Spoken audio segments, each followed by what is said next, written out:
(9월 21일) 목요일 아침 7시 진행하고 있습니다. 새롭게 시작한 모닝 라이브 아침의 축구, 저는 양희연이고요. 오늘은 두 분과 함께합니다. 안녕하세요. 네, 안녕하세요. 네, 안녕하세요. 안녕하세요. 네. 오랜만입니다, 여러분들. 저는 목요일을 담당하고 있는 쿠팡플레이 황경일입니다. 안녕하세요. 월화수목을 담당하고 있는 스포티비 이명철입니다. 두 분이 이제 쿠팡플레이 또 스포티비 해주셨으니까 네. 그럼 저는 인스타 양희연입니다. 네. 이렇게 인사해야 되는 거죠. 네, OBS가 좀 그럼 서운해하지 않을까요? 뭐 어쩌겠어요. 여기 와 있는데. 제가 이제 최근에 이제 방송 사고를 냈었던 정다영 아나운서랑 연락한 지가 좀 됐어요. 네네네. 가끔 이제 DM으로만 좀 얘기를 하고 있는데, 네. 제가 오늘 특별히 직접 전화를 해서 아. 양희연이 이런 얘기를 했다. 네. 제보. 그렇죠. 제가 봤을- 시청자 제보. 제가 봤을 때 다영 언니 도망가라고 말합니다. 그렇군요. 어, 네. 잘했다라고 칭찬해 줍니다. 네, 좋습니다. 네.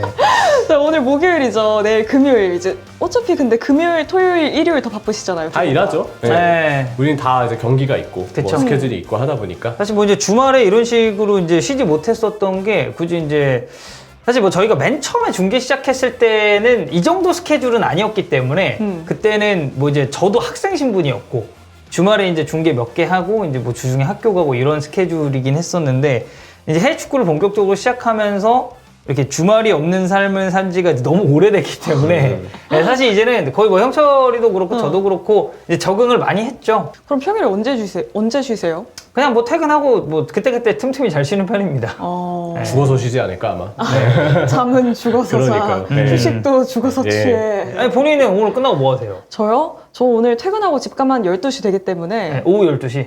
밤 이제 자정. 제가 지난주에 보니까 퇴근하니까 도파민이 도나 봐요. 잠이 안 오더라고요. 술 한잔 했나요, 그래서? 게임했죠. 큐 좀 돌렸군요.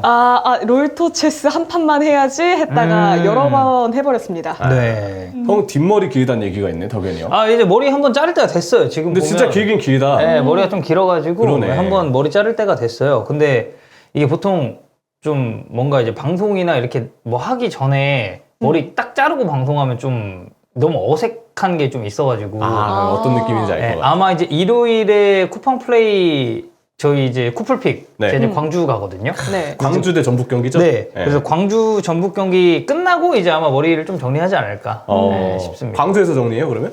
그건 아니죠. 그건 아니고. 네, 광주 제 아는 미용실이 없기 때문에 하면 만약에 서울이 아니면 전주 가서 하지 않을까. 차라리 그치, 네. 전주는 익숙하니까. 또. 전주 이제 예전에 학생 때 다녔던 이제 그런 단골 미용실들도 이제 있기 때문에.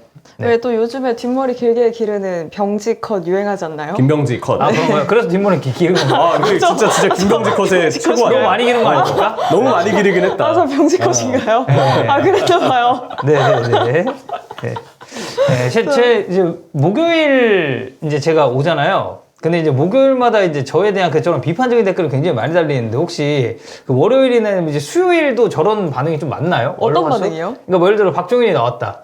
박종인을 비판한다다든지. 수빈이 형이 나왔다. 아니면 뭐 김수빈을 비판한다든지. 비판한다든지 뭐 이런 댓글이 좀 많은 편인가요? 약간 두 분 뒤돌아 계시라고. 네네네. 아까 제가 봤는데 무슨 반응이 있었는지 알아요? 희연 아나운서님 마이크 꺼져 있을 때 희영님 거 키고 남자애들 둘 거 끄라고. 그 댓글 이제 자, 그러면 이제 이렇게 되는 겁니다. 저희가 예를 들면 이제 뭐 이슈 관련 얘기를 할 때 이제 저희 마이크가 이제 꺼졌다라고 가정을 한다면 이런 느낌으로 이제 방송을 하게 되는 거예요. 맞아요. 네. 근데 그것도 좋아하실 수도 있어. 네, 그럼 이제 우리 또 이제 그 요원2 이제 많은 분들이 퇴사한 줄 알고 계시는 요원2가 이제 살아있습니다, 친절하게 요원2. 자막을 또 달아줄 거기 때문에 네, 괜찮습니다. 좋은데 업무 과부하예요. 극락 편안. 업무 과부하. 좋다는 얘기들이 딱 좋다는 얘기도 많고. 네. 다 그 예상해. 이제 저렇게 딱 좋다. 저렇게 말하는 분은 300초 밴 좀 부탁드리겠습니다. 오히려 좋아 저거. 맞아. 네. 그 희연 아나운서님이 개구리를 좋아한대요. 그래가지고 개구리 얘기했을 때 채팅창에서 그러면 황덕연 좋아하는 거 아니에요? 라고 그랬거든요. 저는 이제 여긴 개구리가 아니라 두꺼비죠. 근데 네. 개구리랑 두꺼비 달라요. 달라요. 네, 진짜 달라요. 어. 근데 뭐 굳이 그렇게 눈을 동그랗게 뜨고 달라요. 그렇게까지 얘기할 게 있나요? 네. 두꺼비는 이제 굉장히 좋은 양서류이기 때문에 여러분들도 미워하지 마시고 좀 예쁘게 봐주셨으면 좋겠습니다. 저 이제 첫 번째 주제로 들어가 보도록 하겠습니다. 저희 방금 전까지 있었던 중계 두 분 다 중계하고 오셨거든요. 예. 챔피언스리그 이슈가 첫 번째 주제입니다. 먼저 바이에른 뮌헨 난타전 끝에 맨체스터 유나이티드 제압했죠. 4대3으로 승리했습니다. 7골 나왔으니까 엄청 몰아쳤나 본데요, 경기가? 네, 일단 뭐 초반부에 맨체스터 유나이티드를 좀 많이 압박했었던 바이에른 뮌헨이었는데 이게 경기 완전 초반부를 생각해보면 오히려 맨체스터 유나이티드가 꽤나 잘 풀어갔었던 경기였어요. 되게 좀 몰아치는 경기 흐름이 있었다라고 아마 보신 분들은 생각을 하실 텐데 사실 맨체스터 유나이티드가 지난 경기 이제 바로 직전 경기였죠. 브라이튼과의 경기에서도 경기 초반의 흐름은 좋았었어요. 그래서 맨체스터 유나이티드가 약간 좀 새로운 느낌을 낼 수 있나라고 이제 생각하셨을 분들이 많을 것 같은데 오늘 경기도 선제골을 허용한 28분 시점 이전까지는 맨체스터 유나이티드가 약간 주도하는 흐름도 분명히 있었습니다. 다만 이제 경기가 끝나고 났을 때는 4대3이라는 스코어가 좀 완성이 됐다고 볼 수가 있겠고 그 전에 이제 우리가 한 가지 짚고 넘어가야 될 거는 김민재 선수가 이날 이제 또 선발 풀타임 네. 출전을 하면서 상당히 좋은 모습을 보여줬습니다. 뭐 간단하게 스탯만 체크를 해보면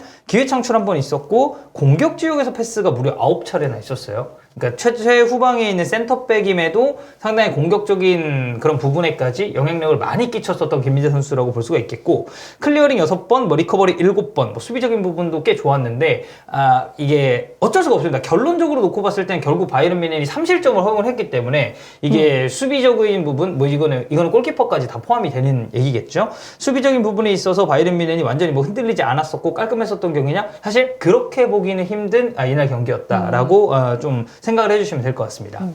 제가 10층 부스 바깥에서 입중계 하시는 걸 훔쳐 듣고 있었거든요. 근데 텐션이 엄청 높게 올라오더라고요. 그래서 오늘 경기 진짜 재밌나 보다. 네. 주원이 형 텐션이 좀 높았죠? 엄청 높았죠. 그거 이제 옆에 이제 당구님 놀리는 맛에 주원이 형 텐션이 확 오른 거예요.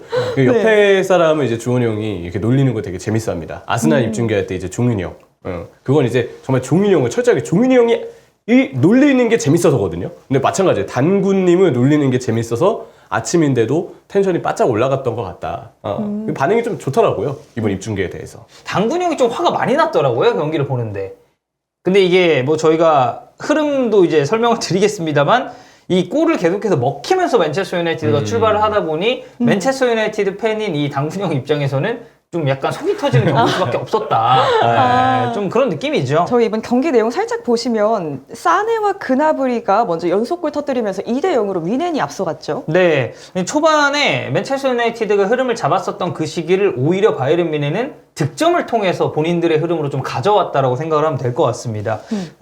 이게 뮌헨 팬들은 그런 얘기 하시더라고요. 먹혀도 사네랑 그나브리한테 먹히냐. 그러니까 이제 최근 이제 이 두 선수에 대한 이 팬들의 만족감이 그만큼 이제 낮아져 있었다라고 우리는 생각을 해야 될 것 같고 맨체스터 유나이티드가 이 호일룬 선수가 만회골을 넣으면서 추격을 시작을 했습니다. 다만 해리 케인의 이 페널티킥 득점으로 바이에른 뮌헨이 다시 도망가는 데 성공을 했죠. 그래서 이게 흐름을 보면 바이에른 뮌헨이 앞서갔다가 맨체스터 유나이티드가 따라오는 것 같으면 다시 바이에른 뮌헨이 도망가고 이런 식으로 경기가 좀 전개가 됐기 때문에 맨유 팬들 입장에서는 조금만 더 하면은 이게 스코어상으로 좋아질 수 있을 것 같은데 바이에른 뮌헨 입장에서는 이제야 좀 마음 편하게 경기 보려고 했는데 왜 먹히냐 이런 흐름이 오늘 경기 90분 동안에 계속해서 좀 지속됐다라고 정리는 할 수가 있겠습니다. 최근 영상 보면 왜 맨유의 카세미로 선수에 대해서 명단에서 빼야 한다 이런 말씀 하셨었잖아요. 맞아요. 오늘 골 넣었더라고요. 그쵸. 근데 뭐 카세미로한테 우리가 골 넣을 거 사실 기대하는 건 아니잖아요. 제가 지금 이 경기 보고 온 건 아니기 때문에 왜냐면 제가 아침 7시거든요. 그래서 어떤 내용이었을지까지는 잘 모르겠지만 카세미로를 포함해서 맨체스터 유나이티드가 지금 어쨌든 정상 컨디션이 아니라는 점. 그리고 저는 그래도 그 와중에도 호일룬이 골을 좀 넣어줬다는 거. 사실 신입생이고 좀 어린 선수고 득점하면서 좀 출발을 잘해야 되는데 이번에 그래도 골을 넣으면서 출발을 한 게 지금 기록이 나와 있거든요. 그런 거 보면 호일룬 선수가 그래도 골을 넣었고 어떻게 보면 지금 맨체스터 유나이티드 되게 힘든 상황인데 팬들한테 희망을 줄 수 있는 거는 또 이 호일룬의 골 소식이 아닌가라고 좀 보게 된 입장입니다. 그 추가 시간에 95분에 카스미로가 다시 골을 한번 넣으면서 쫓아가는 모습이 보이기는 했지만 결국 경기는 4대3으로 뮌헨이 이겼죠. 네, 그러면서 맨체스터 유나이티드가 지금 최근 흐름이 정말 좋지 않습니다. 직전 경기 브라이튼전에서도 패배가 있었고 아스날과의 또 이 전통의 라이벌 중에 하나죠. 프리미어리그를 대표하는 이 라이벌전에서도 패배를 한 데다가 공식전으로 따졌을 때는 3연패. 수렁에 빠지게 됐고 이게 최근 5경기로 범위를 늘려봤을 때도 1승 4패라는 정말 좋지 못한 흐름을 보이고 있거든요. 이 1승을 거둔 팀이 노팅엄 포레스트였다는 점을 감안을 하면 얼마만큼 지금 맨체스터 유나이티드가 좀 부진에 허덕이고 있는지가 이런 최근의 수치를 통해서도 잘 나타나고 있다라고 볼 수가 있겠습니다. 이게 터너 감독이 지난 시즌 초반부를 생각해 본다면 브라이튼전에 좀 무기력했었던 패배도 있었고 스타트는 좋지 못했지만 그 이후에 본인의 어떻게 보면 저는 축구 철학에 대한 타협도 좀 있었다고 생각하거든요. 그러니까 보통 새 감독이 부임했을 때 자신의 색채를 팀에 너무 과도하게 입히려는 시도를 하다 보니까 흔들리는 경우가 있는데 터너 감독은 적절하게 실리 축구를 병행을 하면서 본인의 색채를 좀 차근차근 입혀가는 선택을 했고 결국 2022-2023 시즌이 끝났을 때 맨유는 그래도 이 리그컵이라는 이 기록에 남을 만한 트로피를 하나 들어 올렸기 때문에 지난 시즌 챔피언스 리그 진출, 뭐 리그컵 우승, 그리고 사실 뭐 FA컵 같은 경우도 어쨌든 뭐 우승을 하진 못했지만 좋은 성과를 거뒀었기 때문에 이러면 2023-2024 시즌이 좀 더 기대되는 것이 아니냐라는 그런 의견이 있었음에도 최근에 맨체스터 유나이티드의 흐름은 지난 시즌 동일한 시점과 비교해 봤을 때도 저는 오히려 더 안 좋다라고 좀 이야기를 하고 싶어요. 그 반대로 미네는 지금 계속 승리하는 흐름을 이어가고 있는데 오늘 경기를 보신 미넨 팬들은 조금 답답함을 느끼긴 하셨겠죠? 제 친구 반응을 좀 인용을 할게요. 제 네. 친구가 이제 바이에른 뮤니խ 팬인데 스토리를 보니까 뭐 이긴 건 이긴 건데 키미 고레츠카 잘 쓰지 못한다. 친구 말이에요. 저는 지금 경기 못 봐서. 그리고 아니면 뭐 투엘 오고서 약간 좀 내용이 애매하다. 이번에도 뭔가 이기긴 이겼는데 내용이 좀 애매하다는 평가를 하더라고요. 그래서 그런 부분에서 아직 바이에른 뮤니խ 팬들의 그 기대치, 왜냐면 그 전 경기까지의 흐름은 저도 알고 있으니까 답답하긴 했거든요. 투엘 감독의 뮌헨의 운용에 있어서. 레버쿠젠하고 비겼죠? 그런 걸 보면 지금 5경기 무패 4승 1무고 라이프치히전 0대3 패배를 한 이후에 그래도 안 지고 있는 건 맞는데 여전히 바이에른 뮤니խ 팬분들의 이른바 기대를 충족하는 내용은 아닌 것 같다. 왜냐? 바이에른 뮤니խ은 진짜 바이에른 뮤니խ처럼 해야 돼요. 근데 어떻게 보면 지금 바이에른 뮤니խ 같지 않은 느낌이 좀 드는 게 아닌가라는 생각이 들더라고요. 두 팀 다 팬들을 만족시키기 위해서는 경기력이 조금 더 올라와야 하는 그런 분위기인 것 같고요. 저희 두 번째 경기, 동시간대 경기가 됐었죠. 아스날과 에인트호벤의 경기. 두 분이 또 중계를 하고 오신 경기잖아요. 네. 좀 원사이드하게 게임이 끝났죠. 두 분이 중계를 했다고 하니까 마치 이제 캐스터에서 같이 한 느낌이네요. 만나는 느낌인데 뭐 저희가 최근은 아니지만 네.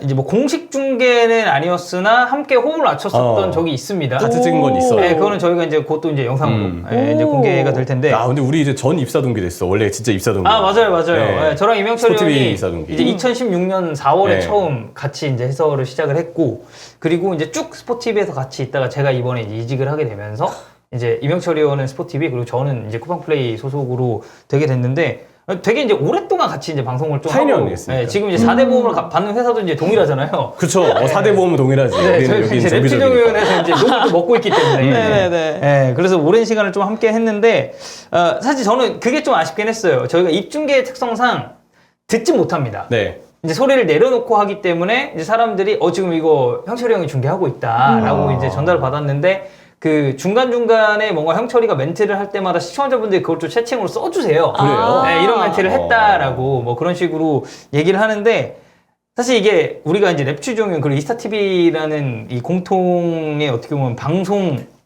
방송체라고 하죠. 방송체. 방송체. 뭐 초전도체는 아니지만 초전도체. 네. 방송체에서 오랫동안 호흡을 맞추다 보니까 네. 그런 경우가 많아요.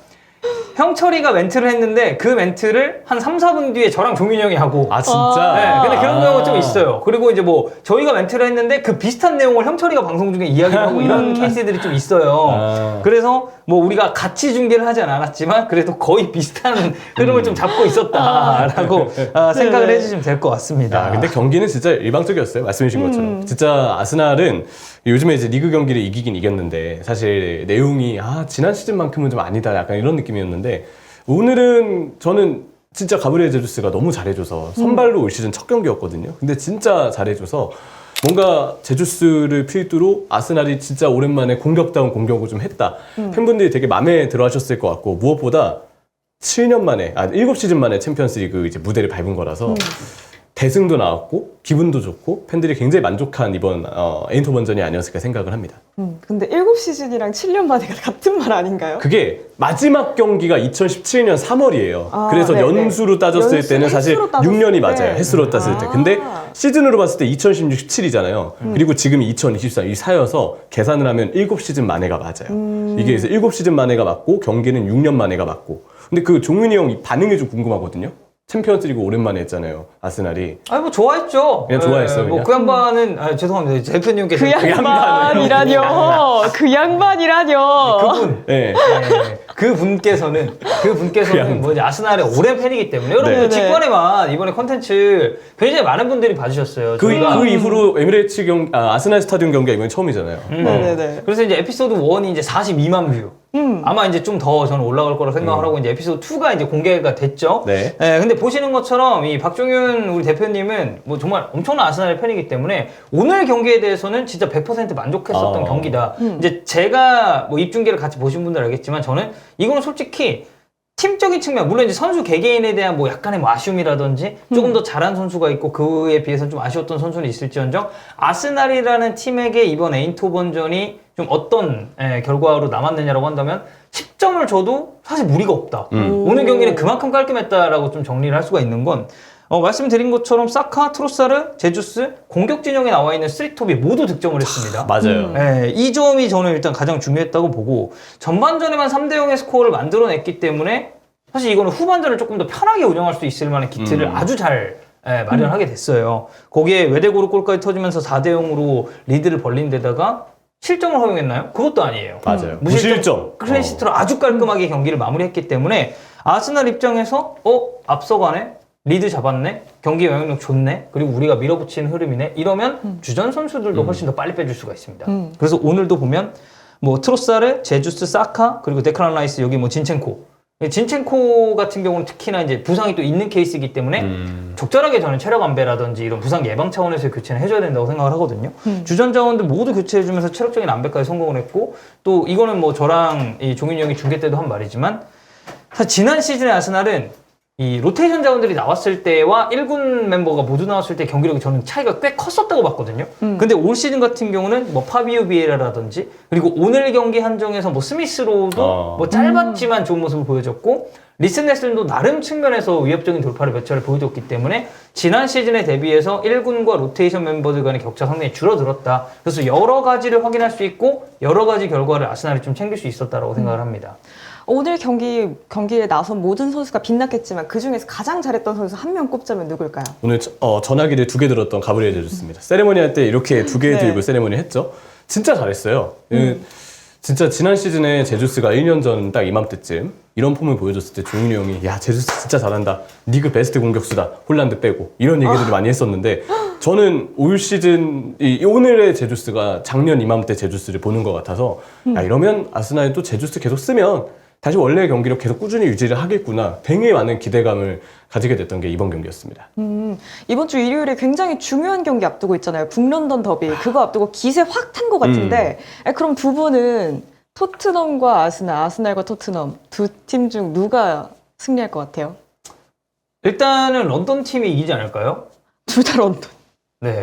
둘 다 런던. 런던을 연구하는 잠시만요. 팀이 이기지 않을까요? 혹은 이제 승점 1점을 나눠가는 방법도 있겠죠. 구체적으로 좀 북런던 팀의 예상을 하겠습니다. 북런던. 근데 이게 참 쉽게 예상이 좀 힘든 게 둘 다 저는 흐름은 좋다고 봐요. 네. 근데 아스날의 경우에는 어쨌든 이 챔피언스 리그를 한 경기 더 치르면서 토트넘에 비해서는 체력적으로 약간 비축이 좀 덜 된 건 분명히 있을 거고, 물론 이제 경기일 차이는 있지만, 토트넘은 이제 그만큼 경기 이제 안 치르면서 쭉 이제 유지를 해왔다고 보는데, 이제 또 아스날 홈이잖아요? 지난 시즌에 북런던 더비는 이제 홈팀이 홈에서 좋은 성적을 거뒀습니다. 그래서 저는 올 시즌 역시도 흐름이 크게 달라질 것 같지는 않은데, 한 팀을 꼽으라면 아스날이 오늘 주전 자원들에 대한 체력 안배를 굉장히 잘해줘서, 아스날의 승리를 좀 점쳐보되 손흥민 선수가 또 이제 공격 포인트를 올려줬으면 좋겠다라는 이제 대한민국 축구 팬으로서의 마음은 좀 가지고 요즘 몇 년 동안 되게 긴 시간 동안 홈팀이 이긴 건 맞긴 하거든요. 네. 그런 것 때문에 확률적으로는 아스날이 좀 유리할 수 있다 정도로 볼 수 있겠죠. 그럼 이제 넘어가서 이제 네. 진짜로 새벽에 있었던 경기들 스코어 한 번씩 쭉 정리해 드리겠습니다. 먼저 갈라타사라이 대 코펜하겐 2대2로 무승부 경기 끝났고요. 미넨 대 맨체스터 유나이티드 4대3 미넨이 승리했습니다. 다음으로 아스날 대 에인트호번 4대0으로 아스날 승리했고요. 세비야 대 랑스 1대1 무승부 나왔습니다. 레알 마드리드 대 우니온 베를린 1대0으로 레알 마드리드가 이겼고요. 브라가 대 나폴리는 1대2로 브라가가 패했습니다. 또 벤피카 잘츠부르크 0대2로 벤피카가 졌고요. 레알 소시에다드 대 인터밀란 1대1로 비겼습니다. 이렇게 스코어 정리하고요. 저희 다음으로 넘어가겠습니다. 다음 주제 저희 케인 선수의 주제 가져갔습니다. 해리 케인이 그 바이백이라는 조건이 계약상에 붙어 있대요. 그래서 혹시나 토트넘에서 다시 뛸 가능성이 있을까 이런 이야기인데요, 오늘. 그렇죠. 이 바이백이라는 뜻에 대해서 아마 팬분들이 좀 궁금하실 수 있는데 바이백은 내가 파는 해리케인을 다시 나중에 정해진 금액을 주고 사올 수 있다는 옵션입니다. 이거를 사전적인 의미로 좀 풀어서 설명을 드리면 특정 선수를 다른 팀으로 팔 때 넣는 옵션이에요. 그러니까 계약서에 한 줄 이렇게 딱 쓰는 겁니다. 바이백. 그런 식으로 이제 금액을 이제 적는 건데 이 조항을 넣으면 시간이 좀 지난 뒤에 일정 이적료를 주고 계약서에 적혀있는 이적료를 주고 그 선수를 팀에 복귀시킬 수가 있어요. 예를 들어서 해리케인 바이백 예를 들어서 한 1억 유로를 만약에 쓸게요. 그러면 나중에 해리케인이 바이에른 뮌헨에 떠나려고 할 때 토트넘이 1억 유로 줄게. 우리하고 먼저 협상해. 하면 해리케인과 토트넘이 먼저 협상을 할 수 있는 거예요. 그게 바이백 조항이 적혀 있으면 이루어질 수 있는 일입니다. 이 바이백 얘기가 어디서 나왔나 보면 이제 다니엘 레비 토트넘 회장이 한국 시간으로 20일에 토트넘 팬포럼에서 이렇게 얘기를 했대요. 해리 케인과 재계약하기 위한 바이백 조항이 있다. 우리는 케인과 여러 형태로 계약을 연장하기 위해 노력했지만 케인이 새 도전을 원했다. 우리는 마지못해 그의 이적에 동의했다. 이제 보내주면서도 조항을 하나 추가를 해놓은 거죠. 그렇죠. 그러니까 이 얘기가 다른 사람도 아닌 토트넘 실제 협상을 담당하는 레비 회장이 한 얘기이기 때문에 수뇌부인 레비 회장이 한 얘기이기 때문에 그러면 진짜 이거는 설득력이 아니고 검증된 얘기가 아니겠냐. 이 직접 본인이 얘기했으니까 우리가 그렇게 믿어볼 수 있겠고요. 바이백 조항이 있다라고 얘기를 했잖아요. 그러면 케인이 나가긴 했지만 상황에 따라서는 혹시 토트넘으로 다시 올 수 있다라는 것의 가능성을 우리가 생각해 볼 수가 있는 거죠. 그러니까 물론 모든 선수가 그러진 않겠지만 보통 바이백 조항이 달려있는 건 유망주 레벨의 선수들한테 좀 많이 달려요.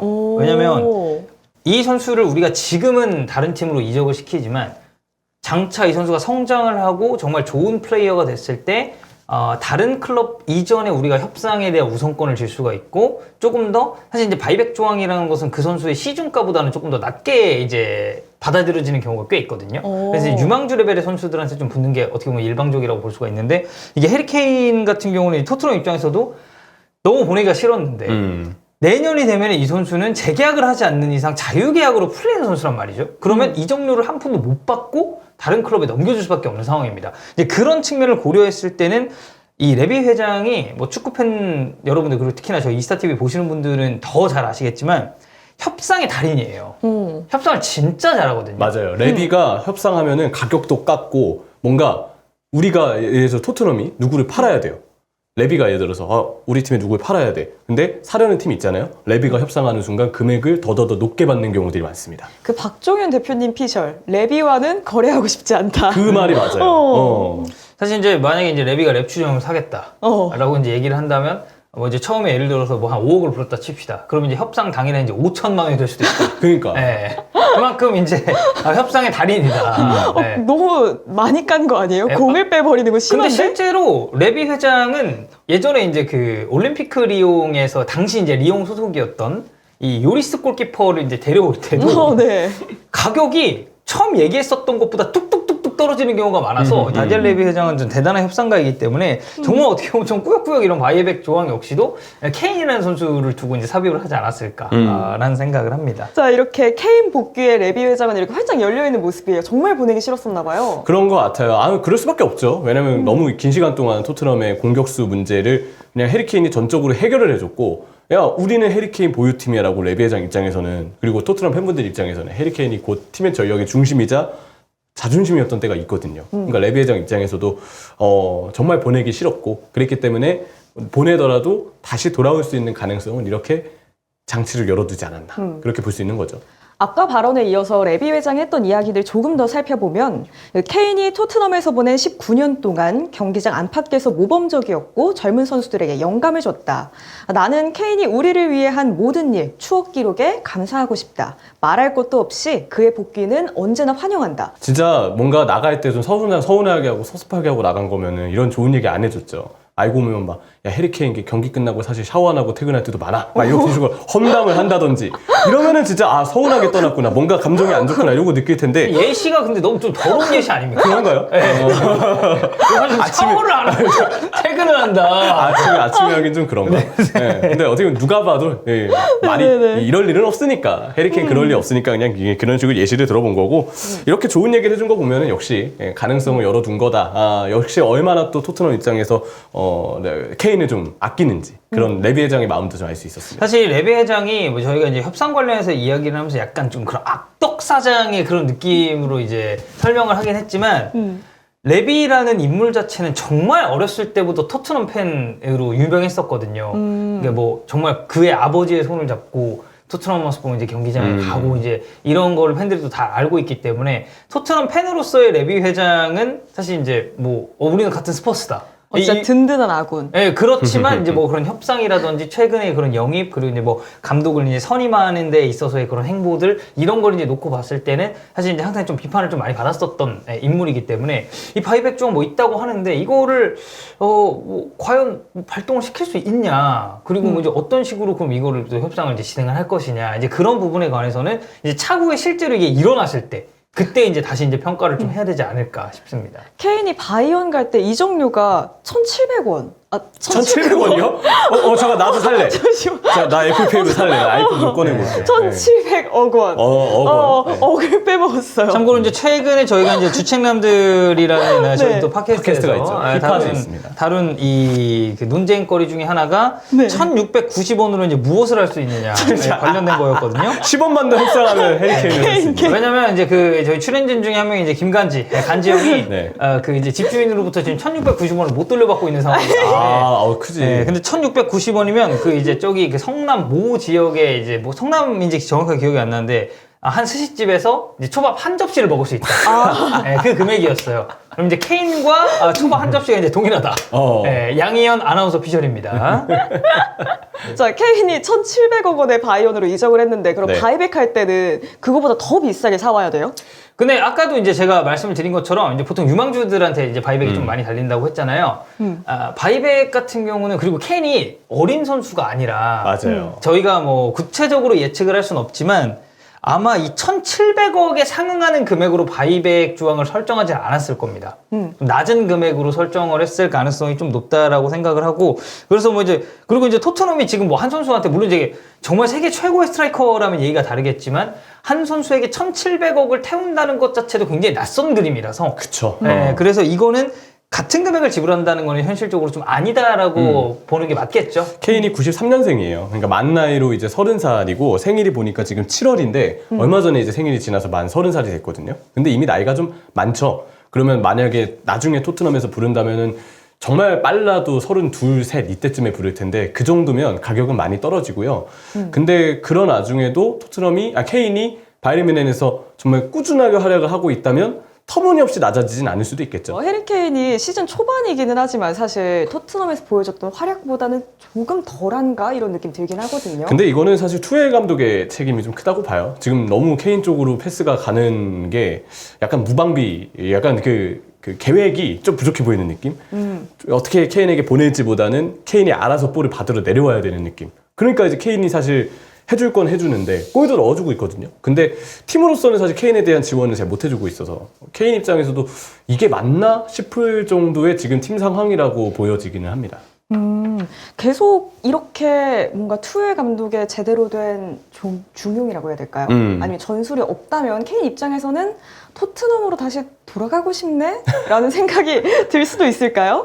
포스테코글루는 너무 매력적인 감독이니까 네. 뭐 그런 생각이 들 수도 있을지 모르겠지만 제일 중요한 건 저는 그렇게 생각해요. 지금 바이에른 뮌헨의 케인이 간 거는 어디까지나 성공을 하기 위해서 간 거잖아요. 그러면 시즌이 끝났을 때 어떤 성과가 남는지가 중요할 것 같습니다. 케인이 아직까지 우승이 없잖아요. 네. 그래서 바이에른 뮌헨이 그 우승에 대한 꿈을 만약에 이루어준다면 그러면 경기력이 어떻든 나는 성공한 선수가 됐다라는 느낌을 받고 바이에른 뮌헨이 더 오래 남고 싶은 마음을 크게 가질 거라고 생각을 하고요. 여전히 저는 바이에른 뮌헨이 트로피를 딸 가능성이 굉장히 높다. 케인이 거기서 이제 징크스를 뗄 거라고도 생각합니다. 네, 이렇게 케인과 바이에른 뮌헨 이야기 해봤습니다. 저희 세 번째 주제로 바로 넘어갈게요. 저희 이반 페리시치 토트넘 선수죠. 십자인대 부상 소식이 전해졌습니다. 근데 십자인대면 무릎이잖아요. 좀 오래 걸리지 않아요? 낫는 데까지? 오래 걸리죠. 십자인대 부상은 뭐 축구 선수가 정말 다양한 부상을 당하지만 십자인대 파열은 최소 뭐 6개월 더 이상을 저는 바라봐야 된다고 생각을 하거든요. 왜냐면 이게 뭐 나왔다고 해서 갑자기 경기에 띡 나오고 바로 뛰고 이제 이런 게 아니라 충분한 회복 기간을 거쳐서 이제 경기에 출전을 하다 보니까 이게 또 그게 있죠. 경기를 하던 도중에 다치는 상황이 있고 훈련을 받다가 다치는 상황이 있는데 페리시치의 경우는 후자입니다. 그러니까 훈련 중에 어떻게 보면 좀 불의의 사고가 났다라고 좀 표현을 해야 될 것 같거든요. 근데 제가 이제 프로 선수들하고도 이야기를 좀 많이 해보면 경기 중에 다치는 건 사실 축구 선수 중에 부상을 두려워하는 선수는 저는 거의 없을 거라고 생각을 합니다. 뭐 이 경기 한 경기에 최선을 다하고 저희가 지금 방송을 하면서 사실 월요일부터 이제 목요일까지 쭉 아침 축구를 진행을 하고 있잖아요. 네. 근데 사실 월요일부터 목요일까지 매 순간 매 초마다 최선을 다하고 있지 않습니까? 그럼요. 그렇죠. 그럼요. 네. 열심히 하고 있죠. 네. 그리고 이제 관중들이 아니고 시청자분들. 네. 이제 시청자분들의 반응도 굉장히 좋잖아요. 네네. 근데 축구 선수들은 저는 어떻게 보면 그 매 경기 하나하나가 우리가 방송하는 거랑 이제 똑같다고 저는 생각을 하는데 선수들이 제일 좀 안타깝고 아쉽다고 하는 게 훈련 도중에 부상당하는 거라고 얘기를 많이 하더라고요. 근데 이것도 단순하게 뭐 타박상이나 뭐 이제 햄스트링이 좀 올라와가지고 몇 주 정도 빠지는 그런 류의 부상이 아니라 와 이렇게 십자인대 부상을 당한다? 이게 보면 정말 빨라도 6개월 정도를 바라봐야 되고 추가적으로 경기 감각을 또 올리는데 일정 부분 시간이 소요될 수밖에 없습니다. 그러니까 사실상 올 시즌 같은 경우는 이제 페리시치 선수를 토트넘 입장에서는 쓸 수 없다라고 생각을 해야겠죠. 정말 안타까운 사고가 났는데요. 이 선수의 나이가 89년생, 34살이거든요. 아무래도 많죠. 나이가 많으면 사실 이런 다친 상황이나 체력이 떨어진 상황이나 사람마다의 신체 신체 나이는 사실 좀 다르다고 하더라고요. 근데 평균적으로 나이가 많을수록 그 회복 속도가 좀 느린다든지 아니면 뭔가 골절이나 인대가 파열되는 등의 부상이 있을 때 그게 다시 돌아오기까지는 시간이 좀 걸릴 수밖에 없는데 그런 부분에서 페리시치가 다시 예전에 그 무릎을 다치기 전으로 회복할 가능성이 확실히 높다고 보기는 힘들어요. 그리고 무엇보다 제가 너무 아쉬운 거는 셰필드전에 페리시치가 사실 히샬리송의 헤더골을 도와준 선수거든요. 네네. 지난 시즌에 페리시치도 콘테가 쓸 때 잘못 썼기 때문에 계속 아쉬웠다가 포스테코글루라는 감독을 만나면서 윙으로 기용이 되면서 페리시치도 토트넘에서 이제 막 반전을 하려던 상황이었어요. 이제 팬들한테 막 이쁨을 받을 수 있는 그런 준비를 막 하려는 상황이었는데 여기서 갑자기 부상 때문에 흐름이 끊겨버리니까 페리시치 입장에서도 이게 얼마나 지금 안타까울까. 바라보는 팬분들도 지금 되게 안타깝게 이 상황을 바라보실 거라고 생각합니다. 혹시 이제 30대 이후에 이렇게 큰 부상을 당하고 그 이후에 잘 회복해서 활약한 사례는 있을까요? 30대 중반쯤에 십자인대 부상. 저는 그 선수 생각나요. 중반까지인지는 모르겠지만 질라탄 이브라히모비치가 맨체스터 유나이티드에서 그때 안더레이트전에 무릎 부상을 당하고 큰 부상을 당해서 결국 맨체스터 유나이티드에서는 그 뒤에는 부활이 안 됐거든요. 근데 LA 갤럭시 갔다가 AC 밀란으로 돌아와서 엄청난 활약을 했었죠. 저는 질라탄 이브라히모비치가 좀 그런 사례가 아닌가. 이렇게 페리시치가 부상으로 인해서 시즌 아웃을 당할 상황이 왔죠. 토트넘 입장에서도 많이 곤란하죠. 그러니까 포스테코글루 감독은 페리시치를 이전에 이제 콘테 감독이 기용했던 것과는 약간 다른 방식으로 지금 사용을 하고 있습니다. 이게 후반전에 좀 교체 투입되면서 뭐 뭔가 경기의 흐름을 바꿀 수 있고 그 흔히 우리가 표현하기로 이제 조커의 역할을 좀 하고 있다고 이제 볼 수가 있는데 아까 이제 이명철 의원이 얘기를 했지만 실제로 이 셰필드 유나이티드와의 경기에서 0대1로 지고 있던 그 상황에 후반에 교체 투입이 돼서 히샬리송의 득점을 도왔단 말이에요. 근데 우리가 이제 히샬리송 관련해서 얼마 전에 이제 또 아침에 축구에서 얘기도 한번 했었잖아요. 이 선수가 경기 외적인 이슈 때문에 좀 폼이 많이 떨어졌고 심적인 이제 부담감이 있었고 브라질 대표팀 경기 때 이제 눈물을 흘리고 이런 장면이 있었는데 그 선수의 어떻게 보면 토트넘에서의 좀 분위기를 끌어올릴 수 있는 그 골을 도왔었던 게 페리시치인데 하필 딱 이 타이밍에 이제 부상을 당하다 보니까 포스테코글루 감독도 그렇고 토트넘도 그렇고 팀적으로 페리시치 선수의 부상을 좀 안타까워할 만한 요소는 충분히 있다라고 생각을 합니다. 그 페리시치가 주로 이제 교체 출전하는데 교체되는 선수가 이제 우독이랑 이렇게 교체가 많이 되잖아요.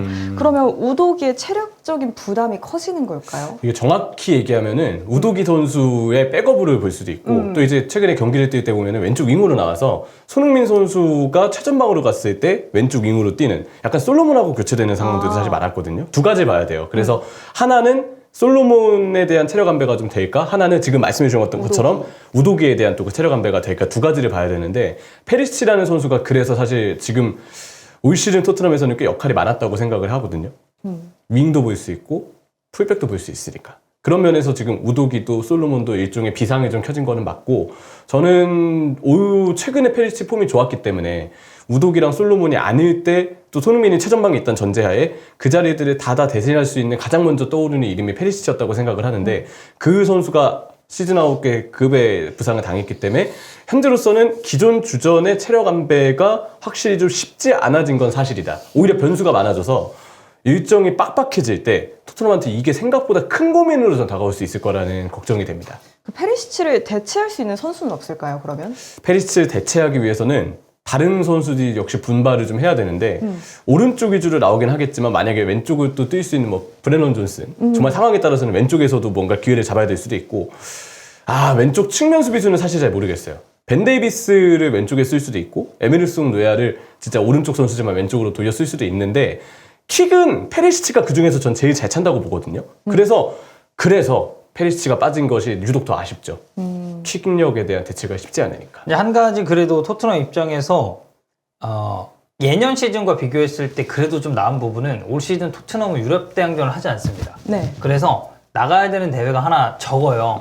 그래서 어떻게 보면 같은 뎁스를 가지고도 유럽 대항전 하나가 병행이 되느냐 안 되느냐에 따라서 이 뎁스가 두텁다 아니면 뭐 좀 얇다 적정하다라고 평가를 하는 경우도 있는데 왜냐면 유럽 대항전은 이게 원정을 가게 됐을 때 꽤 먼 거리를 가야 되는 경우가 많거든요. 특히나 챔피언스리그도 챔피언스리그지만 유로파리그나 유로파 컨퍼런스 같은 경우는 진짜 좀 아르메니아 혹은 뭐 이제 카자흐스탄, 아제르바이잔, 뭐 이제 이런 쪽 원정이 걸리면 사실상 그냥 아시아 쪽까지 거의 넘어오는 일정이기 때문에 뭐 이제 그래 토트넘이 유럽 대항전 못 나가는 건 아쉽지만 페리시치의 부상이 뭐 국내 대회를 이제 치러야 되는 토트넘 입장에서는 예년 시즌과 비교했을 때는 그래도 뭐 좀 다행인 부분 중에 하나다라고도 볼 수는 있겠죠.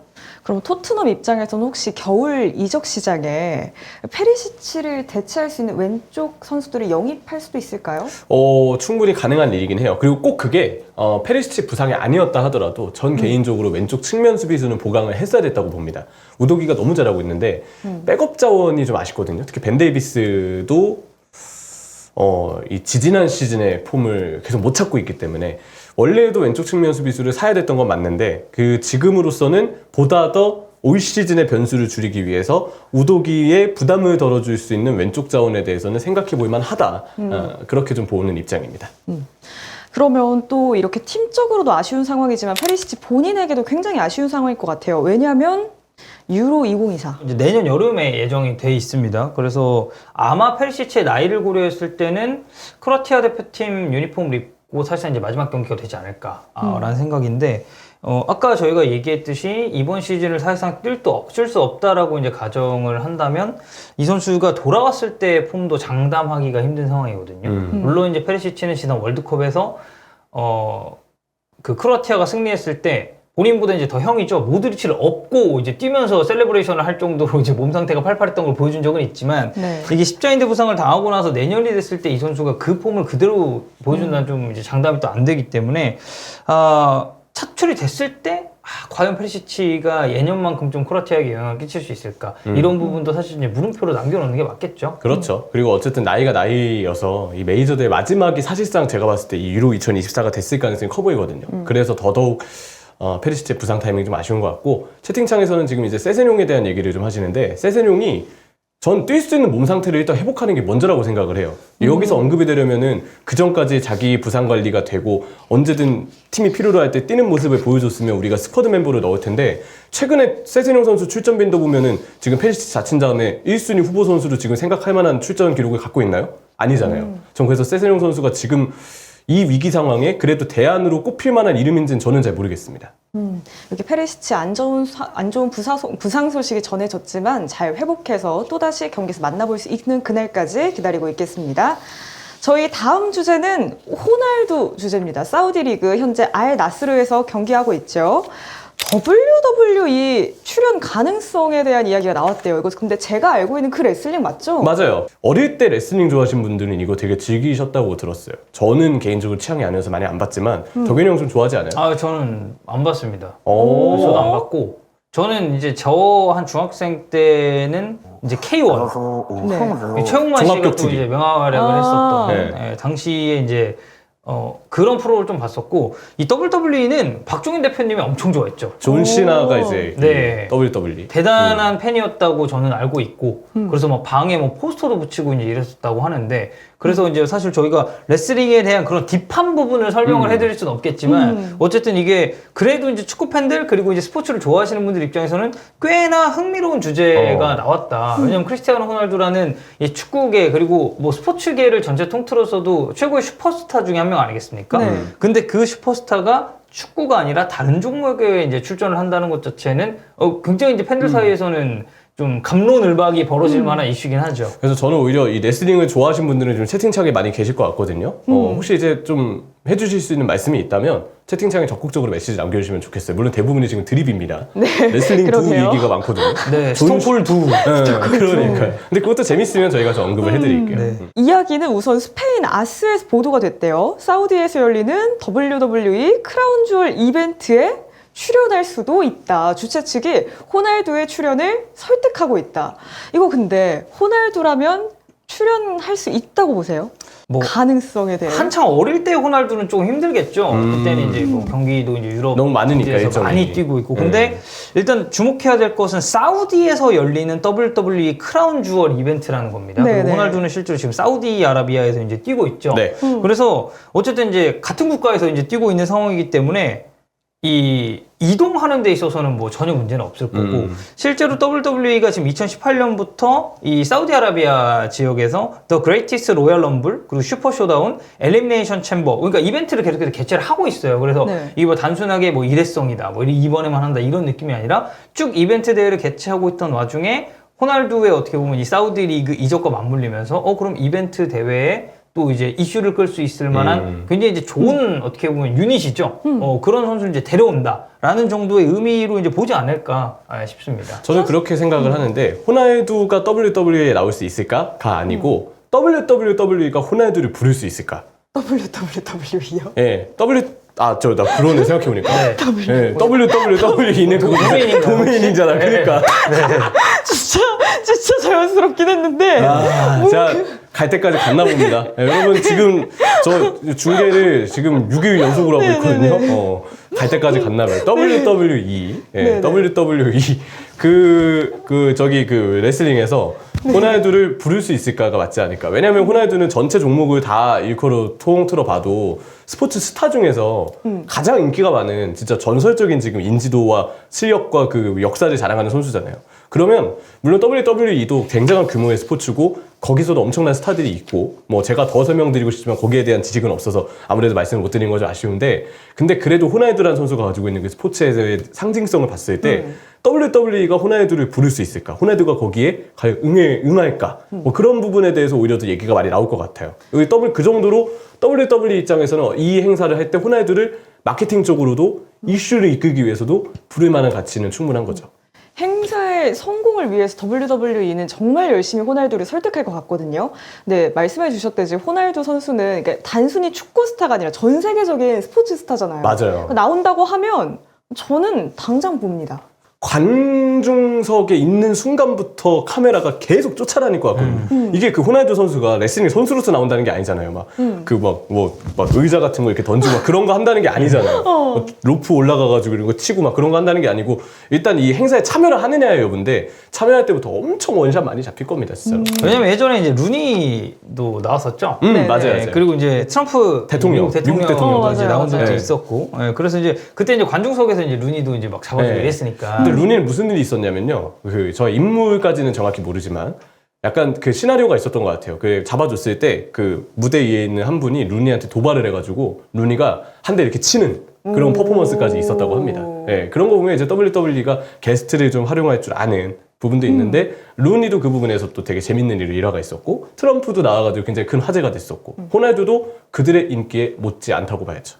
물론 뭐 호날두가 진짜 링 위에 올라가서 로프에서 막 점프하고 이런 일은 없겠지만 근데 그거 하고 난 다음에 이게 딱 제압하고 쑥 하면은 진짜 좀 재밌을 것 같긴 좀 한데. 웃기긴 하죠, 네. 진짜. 네. 유튜브 인기 급상승 동영상 1위. 1위 거의 진짜. 진짜 이거 바로. 네. 물론 그럴 일은 없겠지만, 근데 호날두를 딱 생각했을 때 의외로 피지컬상 아유. 어울리긴 해요. 아, 좋죠. 키도 180 후반대고.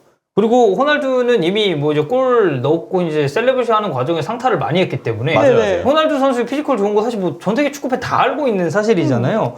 그리고 이 선수가 가지고 있는 그 서전트 엄청난 점프력.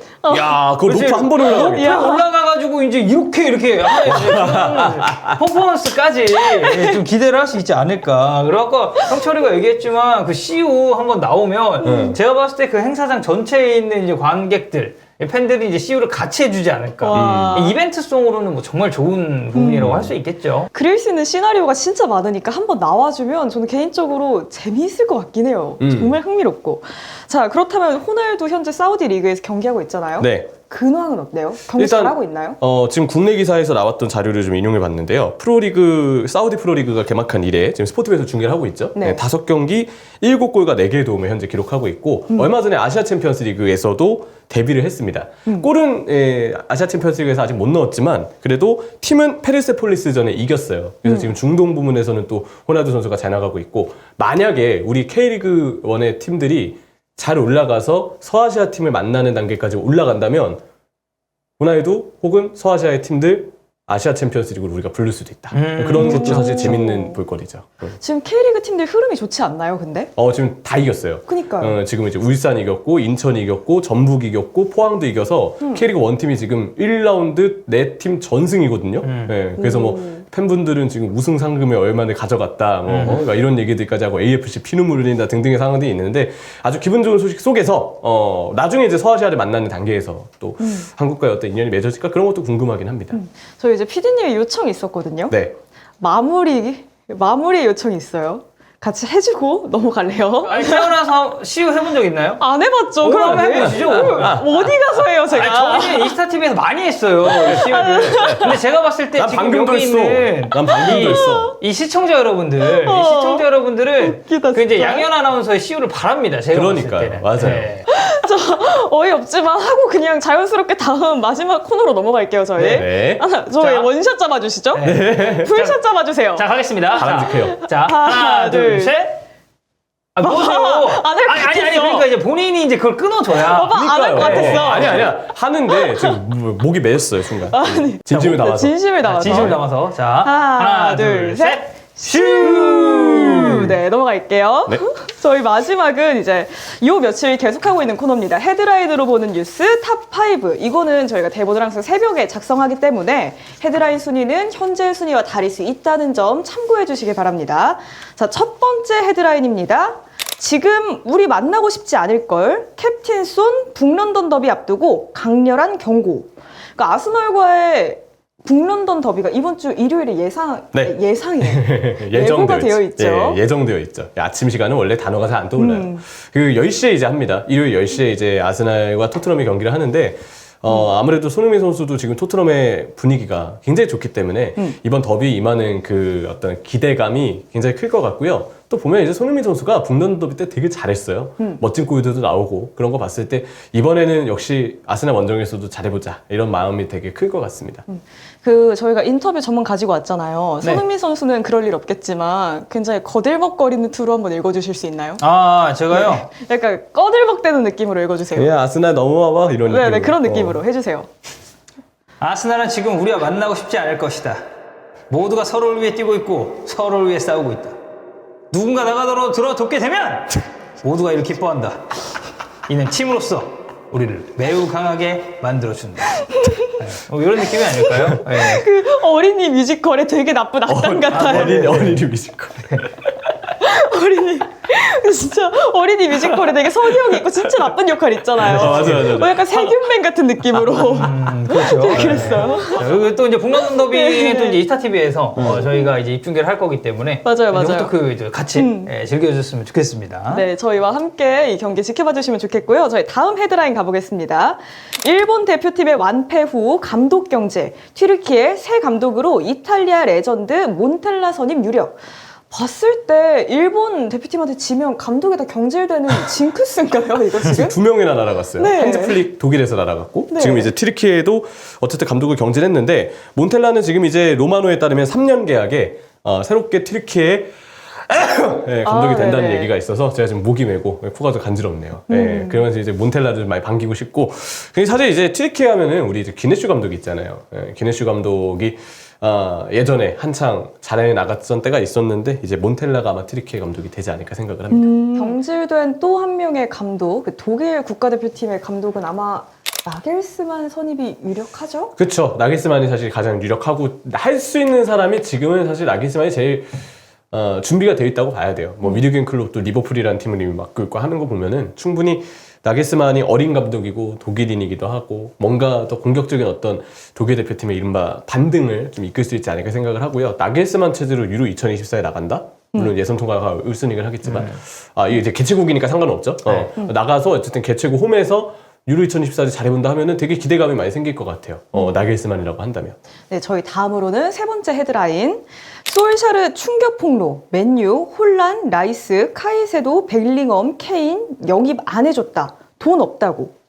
근데 이거는 네. 저도 이제 인터뷰 원문이랑을 좀 보고 왔거든요. 네네. 이게 그냥 딱 그 헤드라인만 놓고 보면은 솔샤르가 맨유를 막 엄청나게 막 비난한 그런 느낌인데 사실 그런 느낌까지는 아니고 이제 구단 수뇌부에게 이제 뭐 좀 어떤 뭐 이제 당시 이제 영입했었던 그런 뭐 선수들 그리고 못했었던 선수들에 대해서 이제 어떻냐라고 얘기를 했을 때 이제 뭐 그때 당시에 이제 가격이 좀 더 저렴했었던 뭐 라이스 그리고 잘치고 이렇게 뭐 홀란드 이렇게 하나하나 이야기를 하는 과정에서 이제 이렇게 솔샤르 감독이 얘기를 한 거예요. 그래서 사실 이 이야기 외에도 당시 맨체스터 유나이티드에서 어땠느냐라는 뭐 그런 질문도 상당히 많았고 해서 좀 전체 인터뷰 중에서 이제 특정 이제 헤드라인을 우리가 이제 가져왔다. 네. 이거를 조금 여러분들이 알아주시고 들어주시면 더 좋을 것 같습니다. 맞아요. 이 헤드라인이라 보니까 좀 자극적으로 제가 보기에도 좀 뽑힌 게 아닌가 싶고 이건 그냥 그거 같아요. 이 선수들을 영입하기 원했는데 보드진이 가로막았다.